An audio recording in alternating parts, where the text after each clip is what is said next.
Okay, it says we're live now, but I'm going to give it just a minute in case anyone's watching. Hello. And it looks like we're live. So, Awesome. yeah, Technology at its welcome. finest. Yes. All right. So, we're here today and I might restart and reintroduce you once some more people come, but we're here today. This is Bobby Sullivan. Hello. And yes, welcome and good afternoon. Although I look like it's morning, I look like I'm still asleep. But welcome to my channel. This is Listen to the Stars. I'm Nicole. This channel is dedicated to astrology, tarot cards, the cards of truth, and other spiritual topics. And today we're going to be talking about auras. Yeah, So if other spiritual topics. yes, other Right. spiritual topics, that's the category. So if you're interested in these topics or you're new to the channel, please subscribe. And to everyone else that is already here and watching live, welcome. We're so happy to have you today. There's some people that are already saying hello. So for everyone that's watching, if you have questions, just leave them below and we will ask, or I will ask Bobby at the end because he cannot read your questions. All right. So this is a really exciting day because auras have always really fascinated me. And I actually didn't truly believe in aura photography, or I felt like there was always auras, like there was always some kind of energy field around me, but the Mhm. actual idea of capturing them on image, I just really didn't buy it for a long time.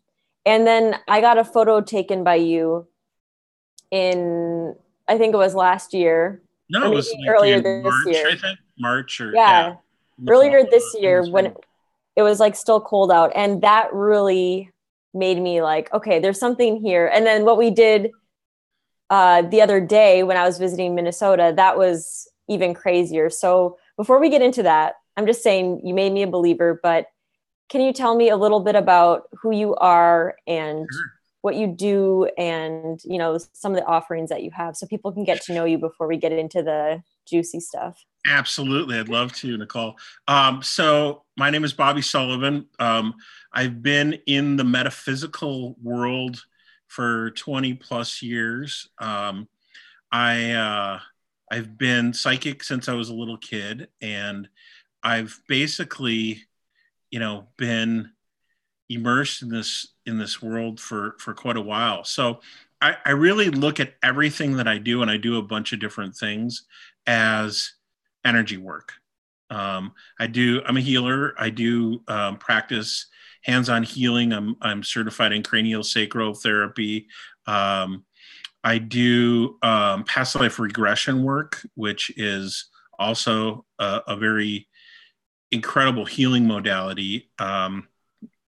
And then I do readings and I do aura photos, um, and then I also do a lot of work in the paranormal. So I help people that have spirit issues going on. I've got a TV show coming out that I'm featured on the Travel Channel this winter called Evil Encounters. So I'll be on probably 3 or 4 episodes of that.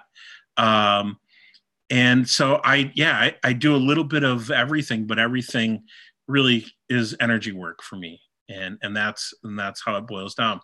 I had a healing center with a real well-known psychic and healer named Echo Bodine. She's written 15 books and is known throughout the world. And she was my mentor. um, she kind of took me under her wing at a very young age, and I still work with her today. We do a podcast called Intuitive Living, um, but we had this healing center, and we decided to buy this aura camera for the center because we wanted to see kind of how the healing was showing up in different people. And so I was working in the corporate world at the time and had enough money to be able to go out and buy an aura camera.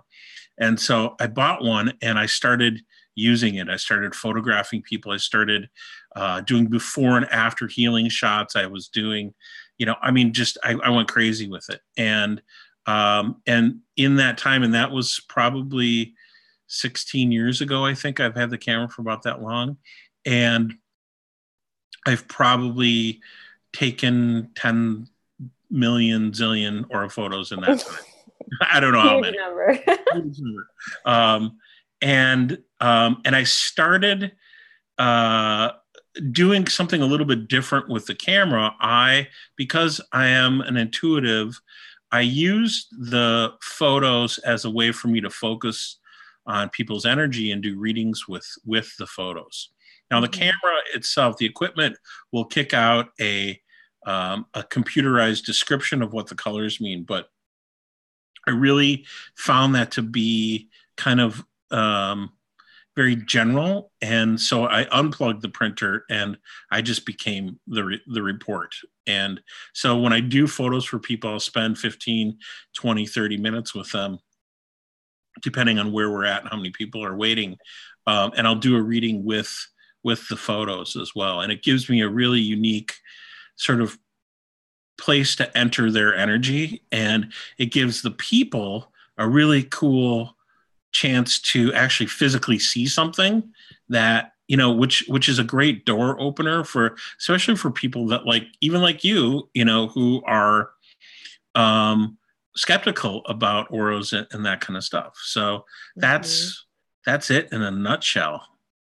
Yeah. And I really like how also after the reading, you have this photo that can be a visual representation of the reading. And for me, I'm such a visual learner and I have such a visual memory that I was trying to find my first photo that you ever took of me, and I don't know where I put it, but just having that and looking at it, I can remember exactly the reading that you gave me. And I have to say that it was just, the first reading that you gave me was just so, and that was like pretty much you read for me for this time, but that was like a real reading where I paid you and sat in front of you, you know, and you really went right into the thing that I was just dealing with the most extensively at that time. It was like such an intense thing I was going through. It was a relationship breakup. I was so sad about it. And you didn't even say anything really before that. It was just, you went right to the most intense thing. And that was the thing that was showing up in my aura. And that's what really impressed me, because there's so much of a person, there's so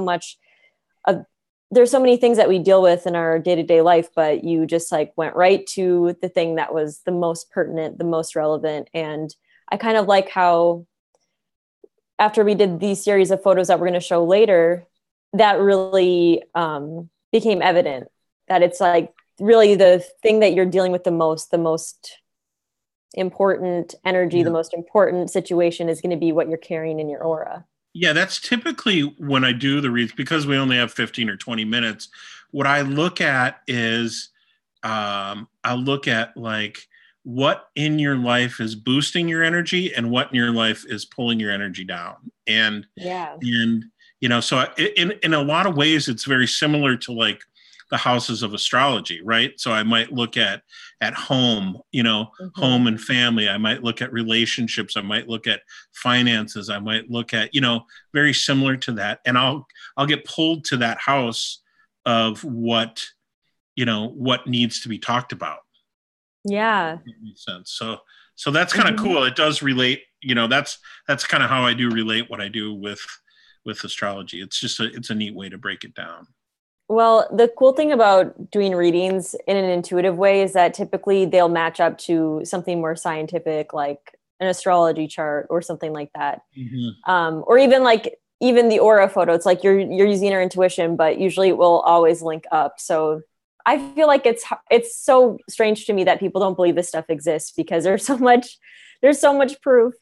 But there are probably some real basic questions that we should answer for people that are unfamiliar with the work that you do. Sure. So, let's go back to square one. Yeah. So what is an aura? And I'm just going to reply to a comment someone was writing about crystal skulls, and we'll talk about crystal skulls later. Yeah, I can talk about crystal skulls for sure. Yeah. Someone was talking about the auras of crystal skulls. So we are actually going to definitely talk about that. Yeah. What is an aura? So an aura is an emanation. Well, it's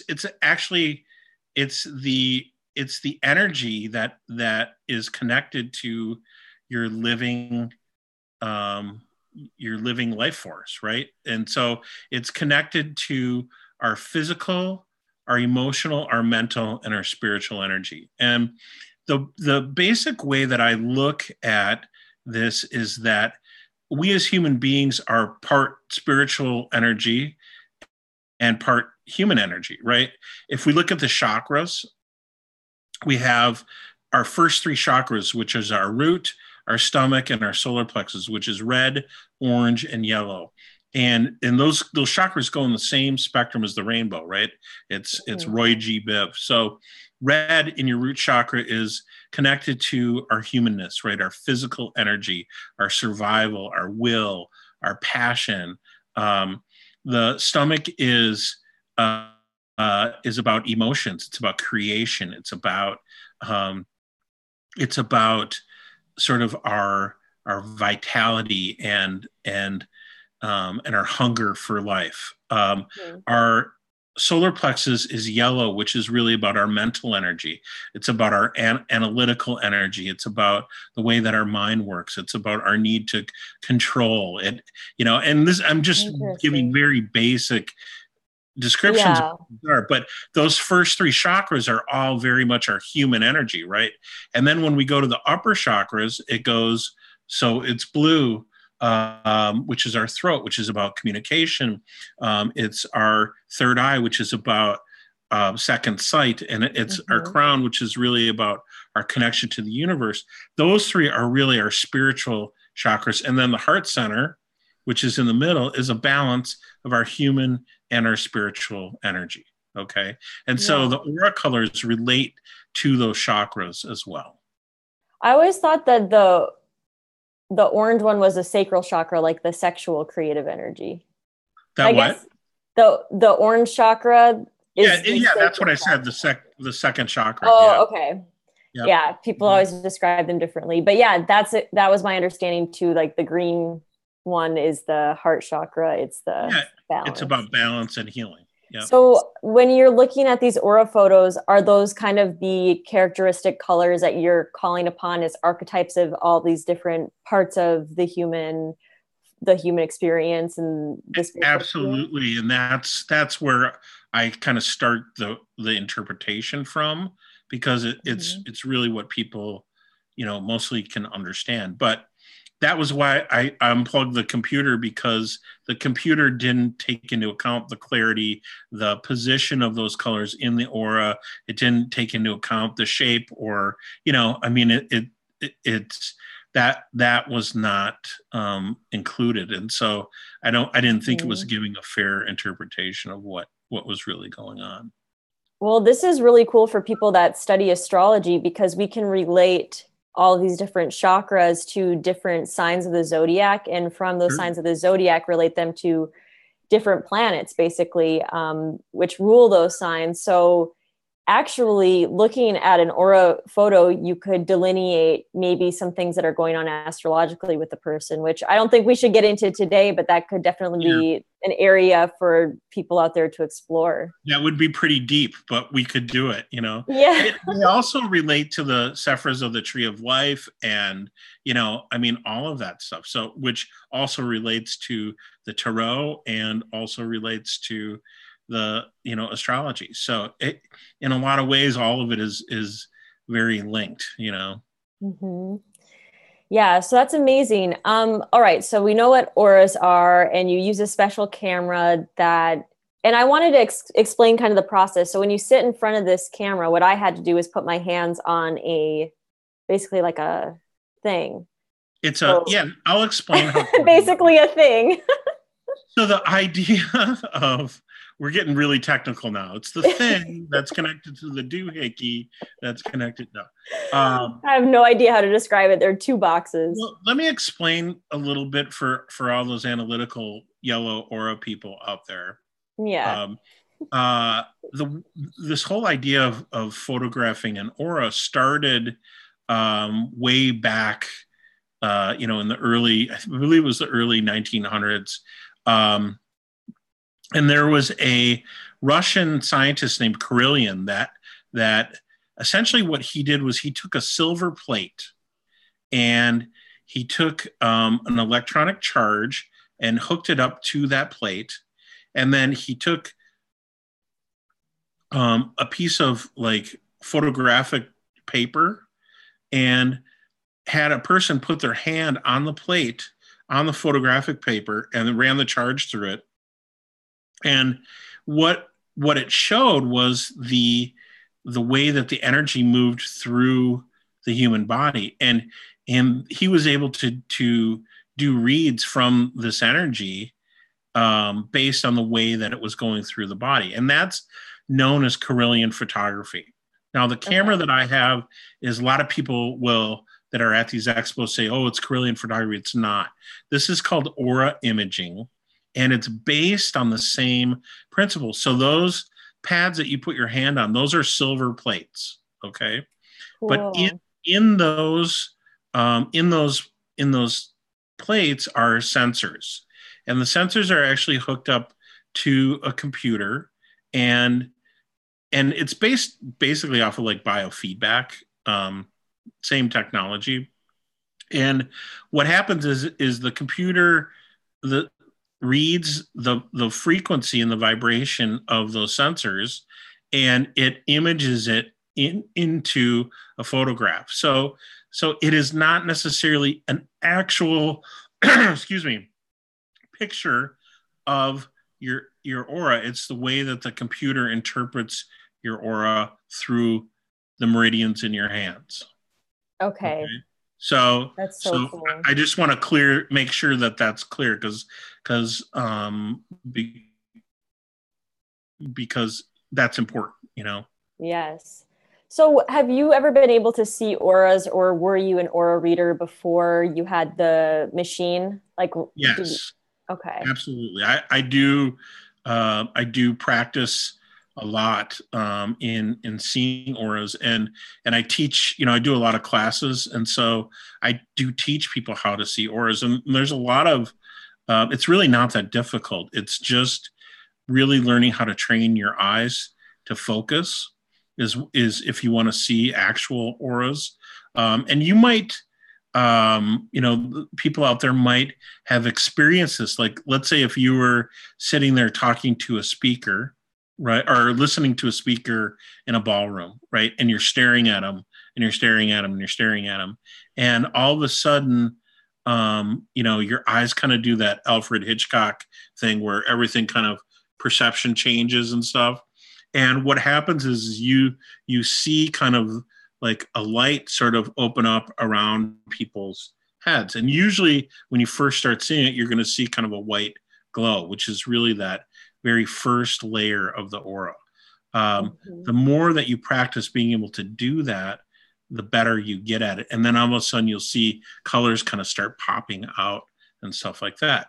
Wow. That's one way. The other way, which I think is even easier, is to close your eyes when you look at someone and use your third eye. And your third eye is also actually able to pick up auras and energy. You just have to practice it. Wow. See, I've never tried to read auras at all. Like, I'll pick up on obviously a lot of information for clients, but it's not necessarily through colors and not through seeing an energy around them. So that's so cool. But and there's a lot of people that aren't visual that are feelers.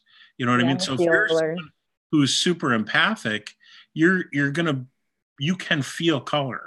You know what I mean? Color has a vibration. You can train yourself to actually feel the vibration of people's auras. That makes sense. That's so cool. So in these different, I guess, in the different times that you've seen an aura, or people that you've known have seen auras, have you ever tested it where you saw the aura, with your third eye or with your psychic vision, and then went and photographed the person and checked if that matched at all? Of course, all the time. And I make my students do it in class. That's kind of the fun part of having the camera, in classes. You can do that kind of stuff. We also do a lot of, like, if it's a healing class, before and after, sessions to see where energy is opened up and see how hard energy opens up and stuff like that. So yeah, absolutely. Wow. And I'm really curious about drug abuse and drug use and how that affects the aura. And have you ever kind of messed around with that to see people's auras before and after drinking or before and after smoking weed? Because I know different religious beliefs and spiritual beliefs will say that that can actually like open up your energy to negative, maybe entities or negative energies, just in generalized negative energies. And have you seen that? I've done a lot of self-testing, Nicole. No, I'm just kidding. I have, yes, on all of the above. I can usually tell when someone is either on heavy medication or they're a habitual drinker or pot smoker by the colors that show up in their aura, and when it's affecting their body. You will actually see holes in the aura, and I wish that I had a picture to show. I don't think I have one. But a lot of times their auras will actually be like a very dull red that is, and you'll see big holes in their aura. And I mean, you can tell that their energy is really run down. Now, this crosses over into the work that I do in the paranormal world, because I spend a lot of time helping people that have possession going on. Mm-hmm. And typically, I would say probably in 90% of those cases, the possession has started when people were heavily abusing drugs or alcohol. And what happens is that energy, when you have holes in your aura, you open yourself up, you lose your defenses, you open yourself up to that type of attack from other energies. And does that same thing happen? Because I've kind of noticed some similar patterns in different clients and people that have like a frustrated sexual energy, where either they are overexpressing their sexual energy or they're not expressing it at all. And they're not really like letting it flow either sexually or creatively. Yeah. Have you noticed that too in people's auras? Absolutely. And this kind of goes back to those individual chakras, right?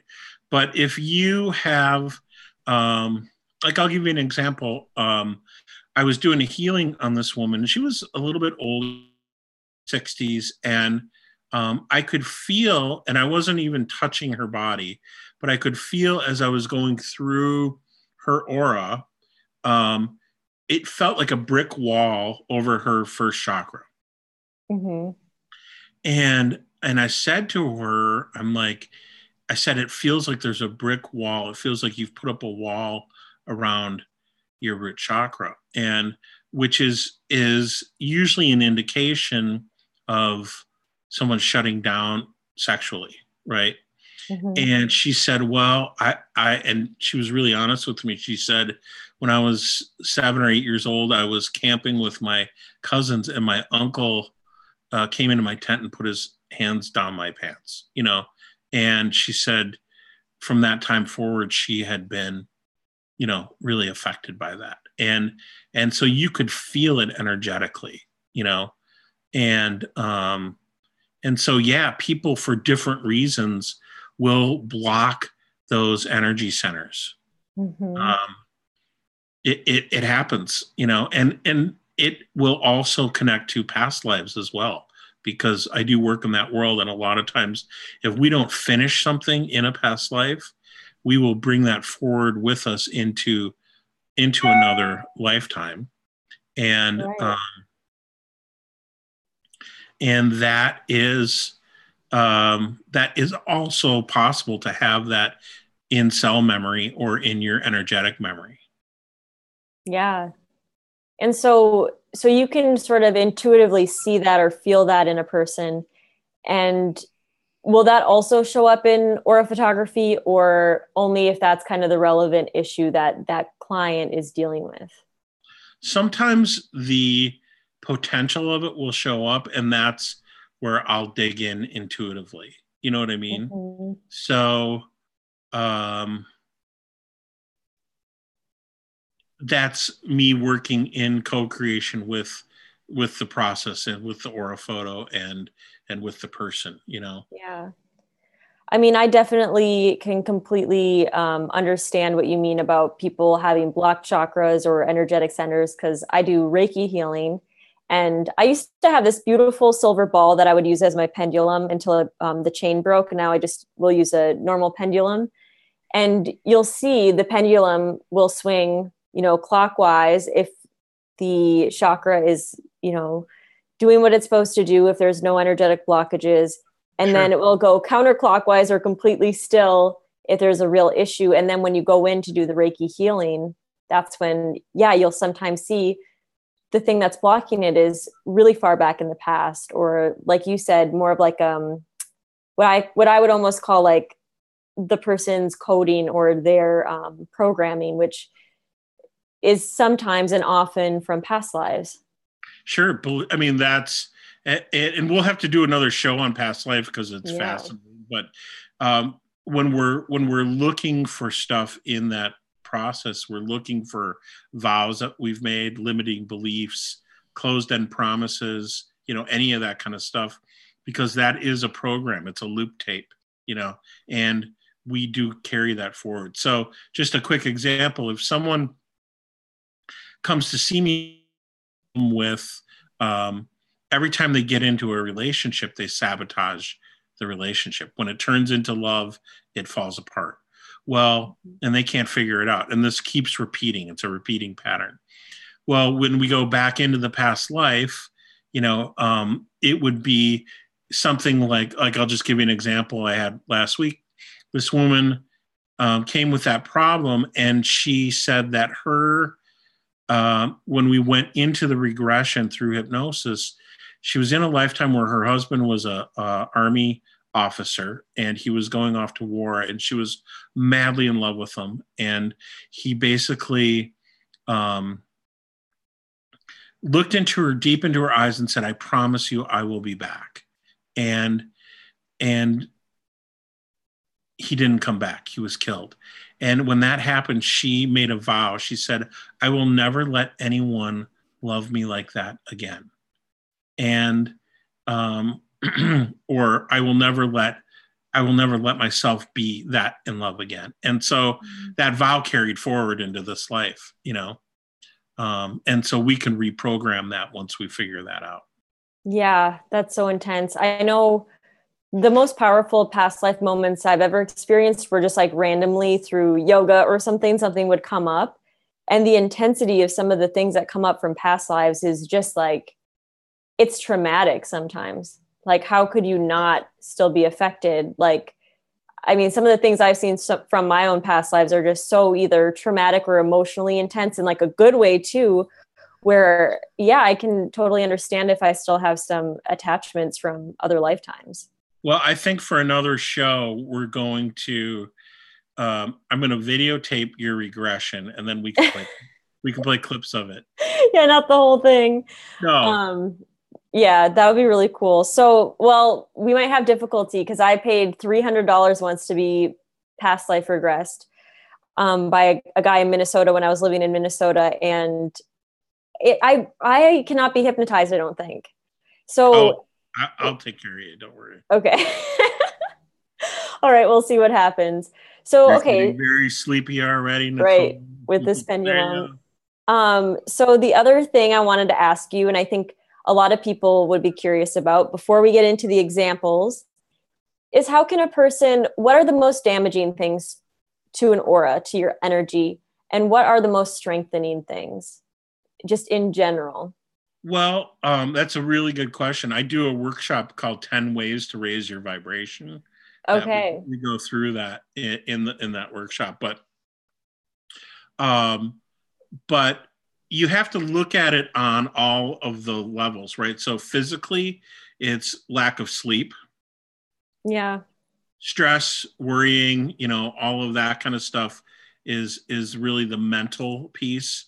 Also physical, like poor diet, and also drugs and alcohol.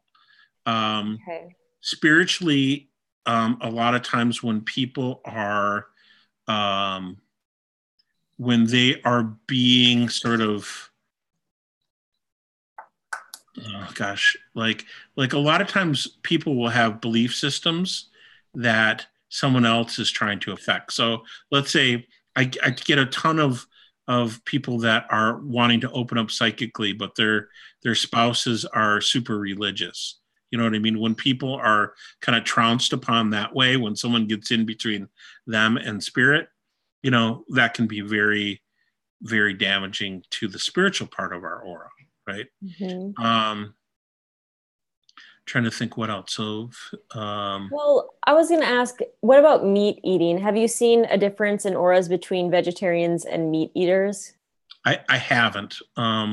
But if you find someone that is living super clean, even if they are a meat eater, you know what I mean? Like where they're organic, Mm-hmm. you know, and that kind of thing. You can tell. Okay, wow. What Yeah. about people that follow more of like, a left-hand path that are kind of like Satanists or black magicians or whatever? Do they have a totally different auric field, or are they not even getting aura photos? Um, I'm trying to think of the black magicians that I've photographed. No. Um, That I'm best I have friends with? had people that come once in a while that are, I mean, I've done people who are murderers. Wow. I've done criminals, you know. I did a And what murder. do they look like? Um, Usually Sorry, I their interrupted. energy is super heavy. You know what I mean? Like it's, and what you're going to find is if people aren't living in a real energetic way, they are going to be sluggish. You know what I mean? Like brown, like a brown hint to, even if they had a green aura, it might be a brown hint to it or something like that. Although I've had people like that have beautiful auras too.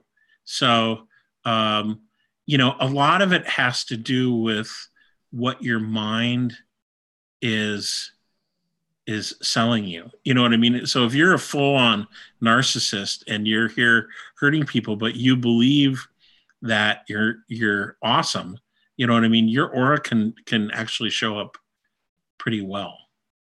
Wow. Do you kind of feel like that has to do with the fact that basically there's a rhyme and a reason for everything? Like, do you believe that some people are meant to have more sort of destructive paths in life or something, and that if they feel like that's their purpose and they do have a purpose that's more what we would call negative? I mean, that's a huge question. No, and it's my specialty because I do a lot of life purpose sort of work, and the way that I look at it is that we come here with a chart, right, of certain things that we want to learn, and we have energy that will draw us towards different things, but we have free will, and the choices that we make can take us down different roads, right? Mm-hmm. I think that you're eventually going to get like, so let's say you're going to come here and learn about, you want to learn about abandonment, right? You Mm-hmm. know, you might, um, you might make different choices that take you to that lesson in different ways, but you're going to end up in the same place. Now, Yeah. the bigger part of this is that um, we're all spiritual beings, and there's no one that's better than anyone else. We're all on the same path. We've all lived lifetimes where we've been murderers, thieves, and rapists, believe it or not. What we're learning right now is how to have compassion, in that we are all one. So if you're sitting next to a murderer, right, and you have memory of these past lives when you were that murderer, you can go back and go, okay, I remember when I had to go through those lessons. They're on the same road, they're just a little further back. And that's the distinction between being a young soul and an old soul, or a mature soul. I like that. We've all been through the grades, you know? Yeah, I really like that perspective, and it's a great way to think about things. One of my teachers will say something like, "Everything is Vishnu." So everything that's happening is just Vishnu or God. God killing God or loving God or stealing from God, God stealing from God. We're all one, we're all the same thing. And so unconditional love, acceptance, that's the best. I have a friend who's kind of a well-known astrologer named Heather Rowan Roberts, and she always says, two men are born into the earth, and they both have that propensity to cut, right? Mm-hmm. To cut. One might choose to be a surgeon, and one might choose to be a mass murderer. It's how they choose to use what they've come here with. That's funny because I always say, sorry, I accidentally blocked someone's message. I don't know why. So sorry I did that. I always say that same thing when people ask me about tarot cards being satanic. And I say, you can hand two different people a knife and one person will make you a beautiful salad with it, with perfectly cut vegetables and, right, serve it on a beautiful plate, and another person will stab you with it. It's, it's not the tarot cards. It's the person reading the cards that really makes the difference between, someone being good or evil, right? What you would consider good or evil. Okay. So I think this is a great, place to start showing some of the examples of the photos that we took let's go. In your office. And just so that people know that I'm not making this stuff up, this is the first photo that we're going to show you. And just so you know, I'm going to show you all the photos after, so you can see that we didn't change any colors. This is the real deal. It's, a real photo. So I just have... Cool. It's a Polaroid, that's how they come out. So yeah. So I just basically took a photo of them with my iPhone. So it's not going to be the highest quality. I don't have a scanner, but they look nice. You're going to be able to see them. And we also have some other examples of aura photos that Bobby has taken previous to this. So I'm going to share my screen and you're going to see, my desktop, I think, but then I'm going to go into a full slideshow. So 1 second here.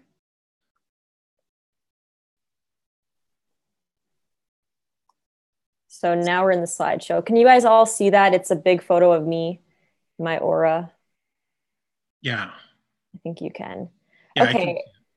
And just to remind everyone, you are welcome to ask questions. And then after we're done with this slideshow and, talking about the other photos, we will answer your questions. So basically what happened was Bobby and I wanted to do some before and after photos. So before I met him, I kind of planned what I wanted to do. And I wanted to test a couple of emotional items that I own and I have. And I also wanted to test one spiritual item.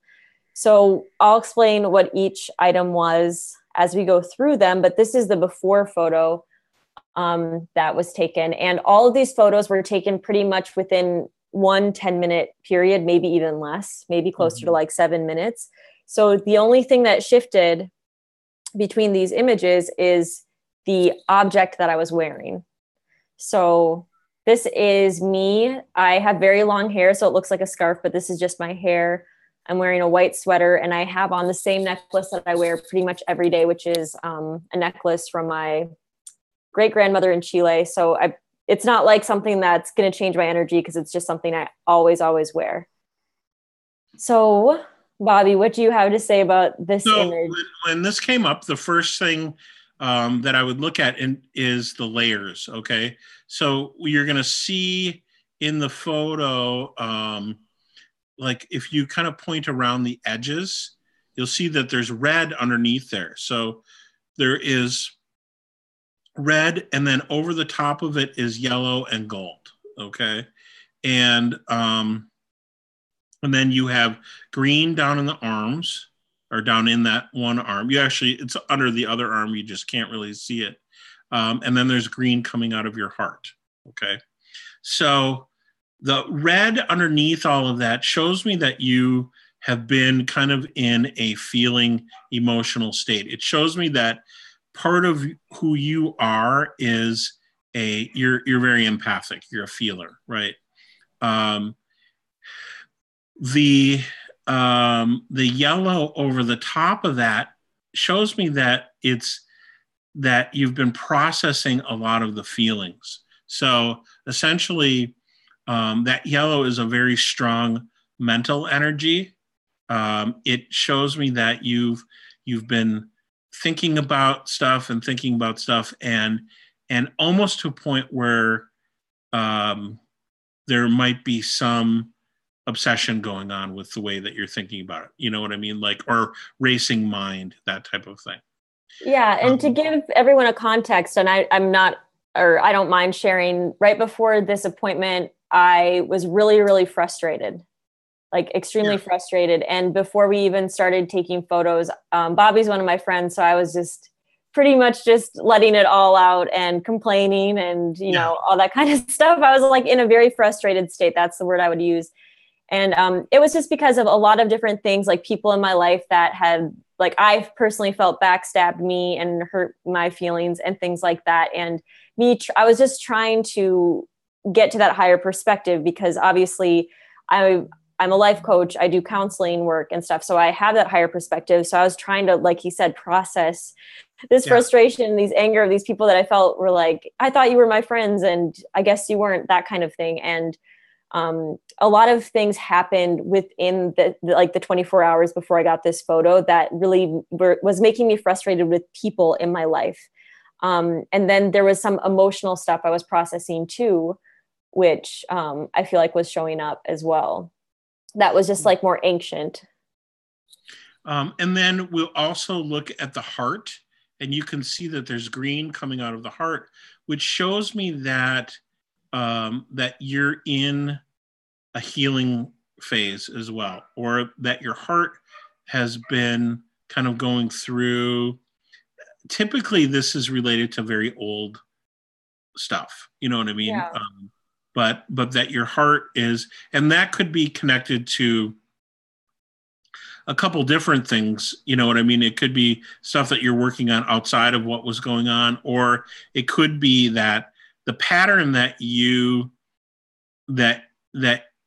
that was sort of pinged upon by what happened was old stuff. You know what I mean? Like, and it hit you emotionally, you know? Yeah. Because when people disappoint me in my life, even if it's friendship wise or professional or whatever, I take it very emotionally. I'm such an emotional person that, like, I can't just let it be whatever business or whatever it is. It's more intense for me. So that's definite. And then also there was emotional stuff. So this is the old emotional stuff, which I feel like with the eclipse happening, all that kind of stuff was coming out for me. So, so that's kind of the very general basic of where I saw this and where this is going on. I mean, your energy looks great. You've got a ton of energy. You know, it's super clear. So nothing to be worried about in that sense, you know? Yeah. Also, I was working extremely hard that whole week. And I feel like I don't know if that shows that I was kind of like tired, but that was part of it. I was just like frustrated, like all that kind of stuff. Should we go to the next one? Yeah, let's go to the next one. Oops. So we'll just do this. So I'll explain the context of this one, basically, and I'll even show, like, I have this image right here. It's a real image. And this one, so actually, while I was thinking about filming this video, I was cleaning my apartment and I found a shirt of a very, like, old ex-boyfriend of mine, like someone that I dated a very long time ago. But it was a very intense relationship. I was very in love with this person, and the breakup was probably the most devastating experience I've ever had in my life, because I have a very young family. We haven't had any tragedies, and I haven't really experienced like death or anything like that in my life. So this was like one of the more intense emotional experiences for me, was this relationship ending. And I saw this shirt and I was like, this would be interesting to see how that's impacting my energy because of the intense, like the old emotional stuff that was, because it was such an intense relationship and such a traumatic break. So that's the shirt that I'm wearing in this photo. And yeah, so take it away. What do you think? She's got the old boyfriend's hoodie on. Yeah. And you can tell that, so you'll see that some of the green down in the arm, which I didn't mention that in the other photo, but that green, when I see it down on the arm, green is about balance and healing. And so it shows me that you are a healer as well. And typically what's in our arm is what we're putting out into the world. Okay. So you got a lot more of this kind of red and orange that comes through, which is about sensitivity. It's about emotion. It's about feeling, right? Yeah. And you can see a lot more of that is coming through that was in the background. You also have, the real significant thing was that there's kind of a very light green, gray, and purple color in your heart, right? And so that's like old sadness, and the purple being there shows me that this relationship for you was a spiritual one. There was a soul group connection with that relationship, and those are the ones that hurt the most. When we have to make choices to move on and to do and to go other directions, because we are so linked with those people. And so I can tell that this one was, it was a tough one for you at that time. Yeah. It still will trigger some of those emotions and stuff. Yeah. So I really thought just seeing that, it's just like, yeah, don't have your ex's stuff around. True. Because look at how it changed all of my energy. It changed all that stuff. So it was funny. I found that shirt. Yeah, vibration will stay in things that other people have. There's a whole school of psychic readers that practice what's called psychometry, which is reading, the energy left in objects. And we do this exercise in our classes, where I'll have people bring in, items, typically like wood, metal, clothing, are going to hold the vibrations a lot more. Stone, and plastic, probably not as much. Yeah. But if you have something of someone's that you don't like their energy, I would sage it or get rid of it. Yeah, I went to this garage sale once by chance, and I was with my ex-boyfriend at the time, not this one, and our really close friend, and they really wanted to go to eat. They were starving, but I just said, I have to go to this garage sale. I have to. And they told me, just chill out. You don't need to go to this garage sale. And I was like, just pull over. And I get out. And I don't act like that normally, but I get out, and there are 5 to 6 boxes of astrology books, which it's a garage sale. That's unheard of, but packed to the brim. I'm just sitting there, making stacks, like trying to decide what I want. I spend like $25 on like 40 books, whatever it was, something crazy.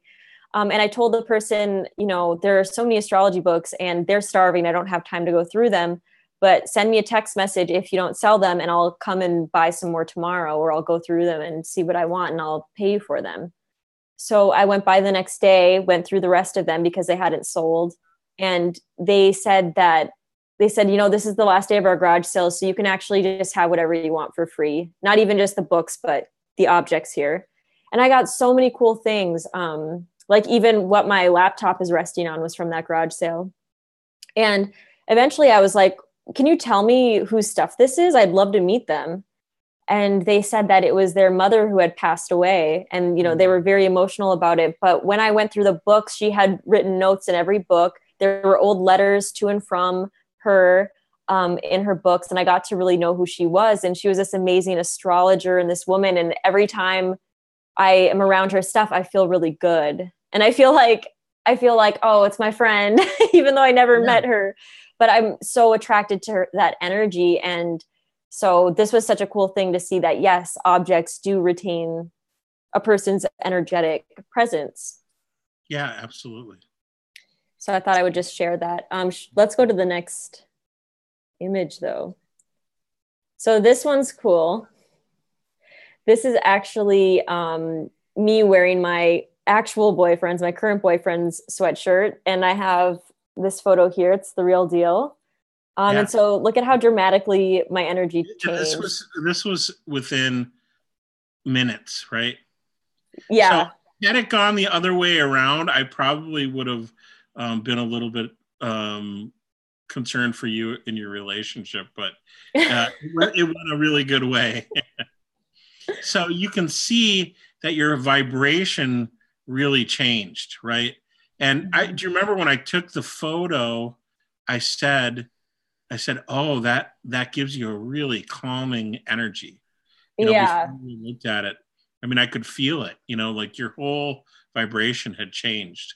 And you can see that. So you open that, you've got blue kind of underneath all of that. And blue is a very spiritual color, right? It's a connection to your intuition. It's a connection to your divineness.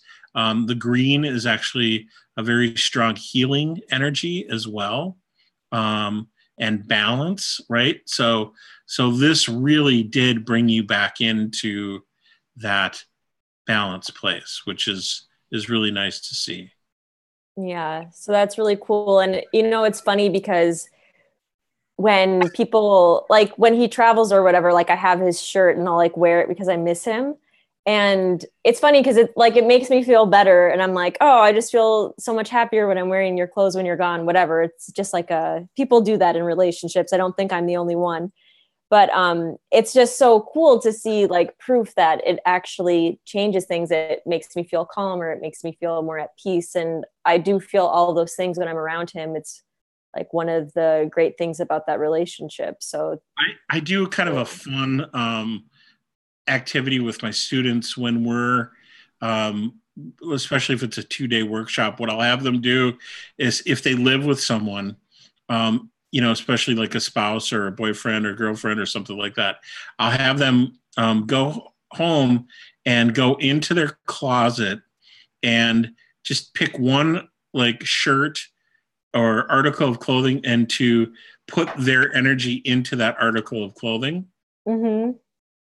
And typically, probably 2 out of 3 people will report that that person chose that article of clothing the next day to wear. Wow. That's so sweet. Yeah, it's really cool, but we can affect that. This is really funny. I tested it. So I was back in my corporate days. I was teaching, this stuff, and I was still working in advertising. And I was at this like corporate golf event, and they had this huge like raffle at the end of the day. Tickets were like $25 or something like that, but it was like, it had everything in it. It was like airline tickets and hotels and tickets to go see Aretha Franklin. And, just all this really cool stuff. I'm like, all right. So I bought a ticket and I sat with the ticket and I just put my energy into it, put my energy to it. And then I put it in the bucket, and sure enough, they picked my ticket. Wow. So you can try that too. I'm going to. Yeah, I used to do a similar thing. There was a time, do you know cakewalks? I love cakewalks. Like that's a real big thing for me. Yeah, so if anyone doesn't know what a cakewalk is, basically like there's like how do they even do that? Basically are different numbers on the ground. It's kind of like duck goose or duck yeah. Raider, depending on where you're from. And then they draw something and they have the number and you have to see which number you're standing on. Something like that. Yeah. So they play music and you walk around the circle, right? And then you stop on a number and then they spin. And if your number gets picked, you get to go over to the table that's full of cakes. Yeah. So basically, I was playing this when I was really young. And when I was really young, I was way more in tune with like you know, trying to manifest things like that. Like I was using a lot of my energy for stuff like that because I thought it was fun. And I think I won something like 7 cakes. I'm not joking. And it was like, okay, I was one 7-year-old kid, 8-year-old kid. What am I going to do with all these cakes? So they said, Miss, you have to stop playing. You can't play this game anymore. It's not fair to the other participants. But it was really fun to have all those cakes. I like tried a slice of every single one, and it was cool. Oh, that's funny. Yeah, I love cake. We used to do it at our school carnival all the time. Yeah, it was our school carnival. Okay, so we're going to get to the last photo, which I think is probably the most interesting. And I'll show you and I'll explain what's going on in this photo here. Is I have this mala, and this is the actual mala here. And this is the actual photo, so you know we're not manipulating anything. And this mala came to me from a friend of mine in Malaysia who used to be this amazing astrologer, apparently. At least it seems to me, because he doesn't do astrology anymore. But what I learned from him astrologically was very intense, very potent. And he went to India and he got me this mala. He like washed it in a sacred river, had people do mantras over it, bless it for me, all that, and sent it to me. And the first day that I, after I cleansed it, that I put it on, I was sitting on my bed and I just passed out into this deep sleep and just felt like this intense energy just kind of washing over me. It was the most, I have to say, it was the most intense energy I've ever felt off of an object in my entire life. And I was doing a lot of Kundalini practices when I first got this. And I was wearing it quite often. And then after a while, I've just been more busy and I haven't been wearing it as much. And so the other day when I was shooting the Jupiter forecast videos, I was wearing this. And so maybe my last forecast might not have been as good as my first, I'm not sure. But during it, this mala actually started making me feel like lightheaded, almost kind of sick in a way. And so I wrote to him and I said, what's going on with this mala? I feel crazy. And he told me that the mala is probably detoxing something in me, or it's it could be rejecting me if I'm not like really, you know, doing my spiritual practices. But he said it's most likely detoxing and very powerful and all of that. So I was so curious, you know, to know what exactly was going on with this. So yeah, and so let's talk about it. I think I used those exact same words without you telling me, right? Yeah, so I didn't even tell Bobby, and he was like, yeah, it's detoxing. And I was like, well, thank God, because I thought it was rejecting me. And I'm like, I'm a good person. I didn't do anything weird, you know, because there are a lot of things with the mala. You're not supposed to eat meat while you're wearing it. You're not supposed to have sex while you're wearing it. You're not supposed to wear it during your period and all these things. And it's like, you know, you're supposed to really treat it with respect. So yeah, right. Very intense. Yeah. So there's a lot of cool stuff that sort of happened here. You can see that and here your energy got a lot lighter, right? So it really shifted you into those upper chakras even more. Your vibration got a lot lighter. You can see that there's a lot of white energy sort of interlaced around there, which is spirit energy. That's the way that I look at it. That pink energy is almost like a beam coming right down into the right side of your head, you know, and into that. Now that pink energy is what I call ascension energy. I didn't see that energy show up in aura photos very often 10 years ago. And now it's showing up in probably 7 out of 10 photos that I take. People have that pink energy in there. Wow. It signifies that pink energy it's what I call you know how the heart energy is green now? Well, it's changing, and the new heart energy in this new paradigm, this new dimension that we're moving into is going to be pink. And it's all about compassion. So, so this mandala is aiding you in raising your vibration and making a vibrational shift. Wow. It also has, you can see that down your right arm, all of that gold energy that's all protection. Okay. So gold is about protection, and the arms are what we're putting out into the world. So it does create a very protective energy from you, which you said is also part of its job, right? Yeah, he gave it to me particularly to protect me according to my birth chart. So yeah, it was blessed with that motivation. Yeah. Yeah. And then, you do have your blue energy in there that was there from before, but that is also very, very high vibrational energy, very high spirit energy. And you can see the white, kind of the white, it almost looks like white dots within that blue, all spread throughout that. That is all very spiritually based connection. Wow. And one thing you mentioned is that it reduced my aura somewhat, because if you look at this photo, so can you explain kind of why that might be? Well, it if you hold up that yellow one again, you can barely see your face in that. Can you see that? So it really lightened your vibration. When you get up into those higher frequencies, those higher vibrational colors, it is not as dense as the lower vibrational colors. And I want to clarify, I'm not saying that if you have red and yellow in your aura that it's a bad thing. It's just where you're at in that moment. You know what I mean? We live in two worlds. We live in the human world, right? And that's where we worry and think about things, and we, need to control things. And then we live in the spiritual world, and that spiritual world is much lighter. So you don't need as much energy because it's at such a high vibration. That's cool. Very cool. Okay, so you're such a beautiful aura photography model too. I love it. Thank you.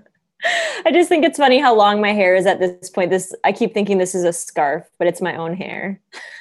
But there is the mala, like I said, right there. So that was basically, to me, that was like, okay, wow, because I personally knew the significance of these items, and I already knew the effect that they had upon me.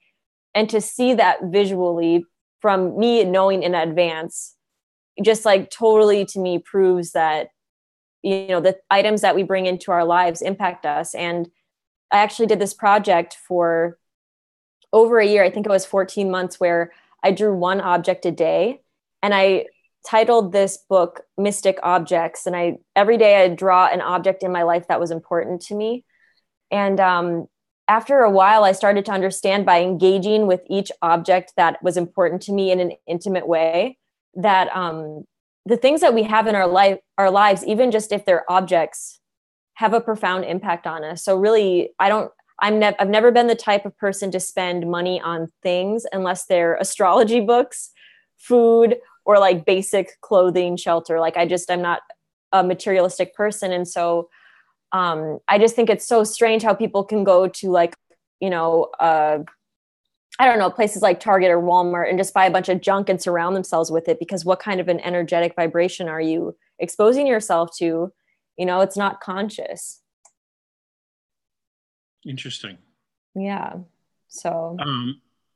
So I think I sent you, maybe let's show two. Can we show two more photos? One of the couple and one of the woman with the wings. Yeah. So these are just more examples here. Is she the one with wings? No, go back one. Go back one. That's the couple photo. This was a couple. So a lot of times people will come in and want a photo done together. And so what I do is I have them put one hand around each other, one arm around each other, and then one hand, each one hand on the pod, and this girl was a healer, so you can see that she's got a lot of the green kind of around her. But I really like to see, when I do couple photos, this one of the higher vibrational colors, because it shows me that their relationship has a spiritual element to it, which is really nice. If you go forward, there's another couple. I think it's no, one more. Yeah, this one as well. There's these are two guys that I know, and it's you can see that this also has a very, very big spiritual element. It also has the orange down in one of the arms. Now, these guys were starting a business together, so that shows that creation energy that's kind of going out into the into the world with them. And then there's a lot of that red, which their relationship was very emotional and very very passionate, so it was fun. It's fun to be able to do these for people. Okay, there's one more, and this was a woman that, can you see the wings behind her? Mm-hmm. She was probably like one of the nicest people I have ever met. So I always call these angel wings because that's how her energy felt, even though they look kind of more like fairy wings. but I mean, it's, and you can see that she's got this purple down in her arms. And that is, she's putting out that very high vibrational, typically purple is about spiritual connection and wisdom. And she's putting that out into the world. So I just love this picture. It's one of my favorites. That is so cool.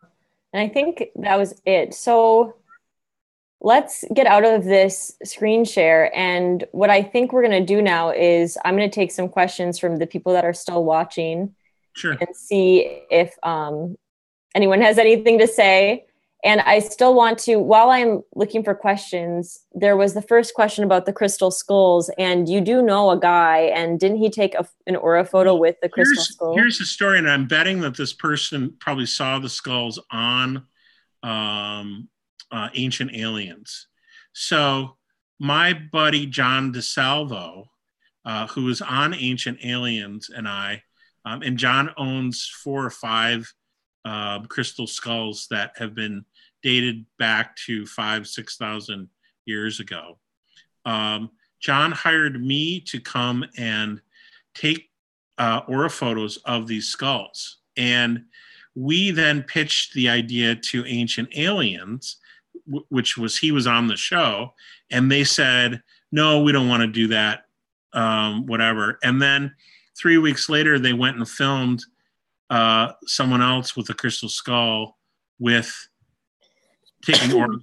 So they went to this lady out in Sedona, and she didn't do the photos the right way.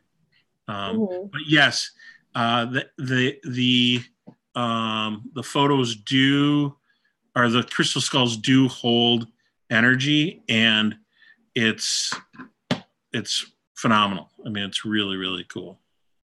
Do you have that image on your website? I feel like I saw one with that guy. I think there's a picture of John on my website, yeah, which is BobbyOSullivan.com.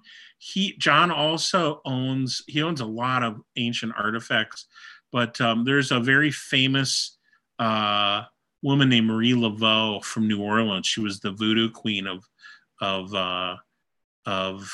New Orleans back in the 1800s, and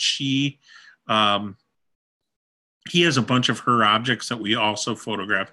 That might be the picture that's on there. I'm not sure. So what were the different colors from the crystal skulls? Oh God, there were all sorts of different, like reds and golds. And the way that we photographed them, though, was similar to what you and I did.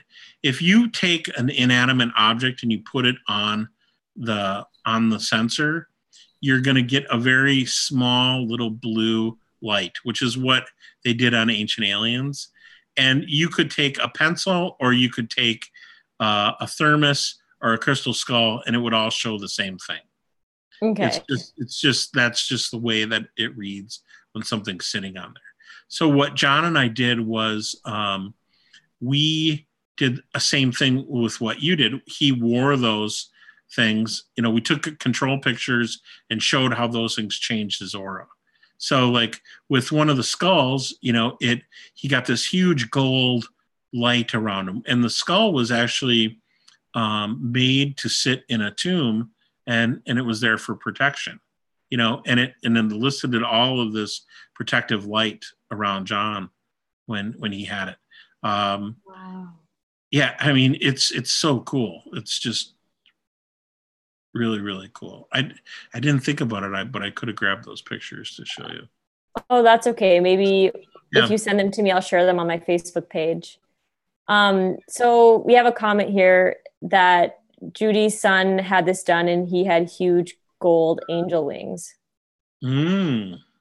That's really cool. And if anyone has any questions, you're welcome to ask. Otherwise, I think we're just about done. But I was really curious about the crystal skulls too.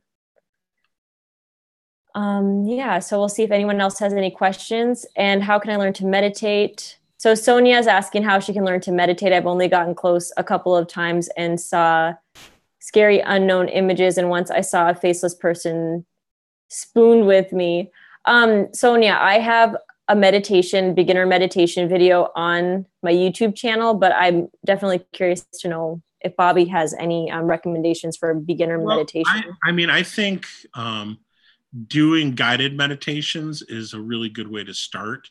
So and you do guided meditation on your channel?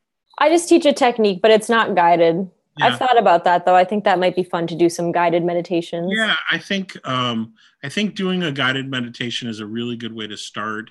And that way you don't have to open yourself up to all the imagery of randomness. You know what I mean? Like you have somebody that's helping you guide you through the imagery.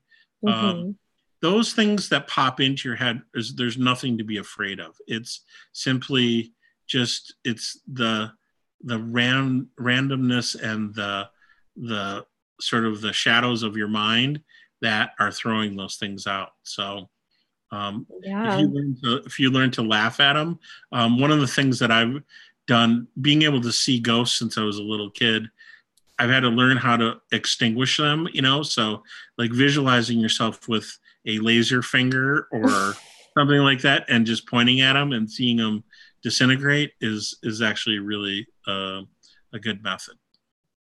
Yeah, you know, speaking of the fear thing, I went to this silent meditation retreat, and you can't have your phone, you can't have a laptop, you can't communicate with anyone. So you're just in complete silence for around 12 days. And in the middle of it, at the height of it, I heard a voice very strongly in my head tell me that my brother was dead. It was just like, your brother is dead. And it was the most crystal clear thing I could possibly imagine hearing in my own mind. That wasn't my own voice.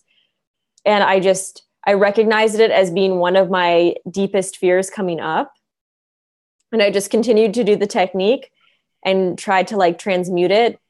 And then I had like a very intense spiritual experience after that. But sometimes what happens during these deep meditations is your deepest, darkest fear will come up to, you know, try to get you to face it. So it was, you know, sometimes you have to accept the challenge rather than, you know, be afraid and then go crazy. And yeah, it's the shadows of your mind. Arm yourself and just take them on. Exactly. Someone says they see a silver aura around themselves when they are in meditation, and they're wondering what a silver aura would mean in that case. Silver is actually, I use silver a lot when I am doing guided work. Both silver and gold are very protective energies. Okay. So that is a way that your higher self puts that illumination of protection around you. Anything that's reflective is going to be very protective. So, mirrors are very protective. Gold and silver are very protective. Anything that shines like that is typically a protective light. Yeah, that's so cool. Okay, well, I might have missed some of your questions because there's a lot of chat happening. If I didn't get to your question, you can just comment once this video is posted, and either I or Bobby hopefully will respond to that. But Bobby, thank you so much. I really want to have you back on to speak about past lives. Yeah. And if people, if they want to check more about me, my website is BobbyOSullivan.com. Mm-hmm. It's posted. Oh, it is? Okay, cool. Yep. So cool. You can just click on the link. And I really want people to check out your services as well. However, aura photography is not something that you can personally do over the internet, correct? Can't do it over the internet, but I do past life regression work and readings and healing. So. And yeah, so you can do that online. You can do regression, all that kind of stuff. And then if anyone is local in Minnesota, that's where you live, and you go to a lot of different events there, and people can go to your office. So check that out. Yeah. So the next time you're in town, we're going to film a past life regression, and we'll save it for a show later in the year. I think that would be really fun. That'll be so much fun. Yeah, because the last one didn't work. And the best past life regressions I've had were from readers, like card readers. And that's what I use. I use cards to read past lives. That's a past life reading, though. That's not a regression. No, it's not a regression. But the regression, I would say, was a complete failure. By the end of it, I realized I was basically just saying the plot line of a book that I had read in my second year of college. I was like, this is a joke. I paid $300 for this. And the guy is very well respected, so it just didn't work for me, but we should do that. And I hope you enjoyed this. If you like this video, share it, give a thumbs up, whatever you want to do. It's up to you. And thank you, Bobby. I'll see you next time. I'm going to turn this off of live, but I'll be right back to speak with you. Okay. Thanks, Nicole.